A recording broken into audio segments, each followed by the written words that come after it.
1 hour later. At yun mga kabate, welcome po ulit sa panibago po natin vlog. Ito pong vlog ko pong ito ay dito pa rin po sa bayan ng Lubao.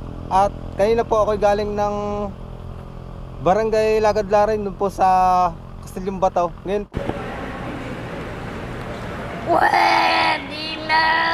po ay pauwi na ako dito sa lugar namin dito sa Batangas City. Ngayon po ako napadaan po dito sa Barangay Banalo. Bali po itong Barangay Banalo, ito po yung unang lugar po ng Lubao, Batangas. Pag kayo po galing po dito ng Batangas City ng Talay Pandayan, bali magkaratig lang po ito. Paano masabi?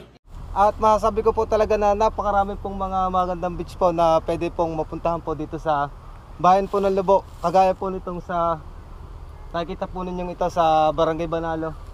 Ito po ay sako po ng Barangay Banalo, ito pong beach na ito. Kaya mga kabate, tara, samahan niyo ako. Sobra talagang maraming napupuntahan dito mga beach, mga kabate, dito sa Lubao, Batangas. Isa na ito sa magandang beach dito sa Lubao, Batangas. At ang isang pinakamagandang beach dito, itong Castellum Bataw. Kasi itong Castellum Bataw ay white sand. Ito po yung pinagmamalaki ng bayan ng Lubao na pinakamagandang beach po sa lugar nila. Yan mga kabate, sobrang ganda ng lugar. At natatanaw po ninyo na malayo na, yan po ay De La Paz proper. At ito naman pong kabilang ito po ay Lubao, Batangas po. Lahat ng kahabaan ng kabundukan na nakikita po ninyo yan. Kaya sobrang ganda po ng lugar na ito.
dito ko na po tinatapos yung vlog ko po dito sa Barangay Banalo. Kung nagustuhan po ninyo ang video, pakishare na rin po at pakihit po ng notification bell para updated po kayo palagi sa upload ko mga video. Maraming salamat po at God bless po sa ating lahat.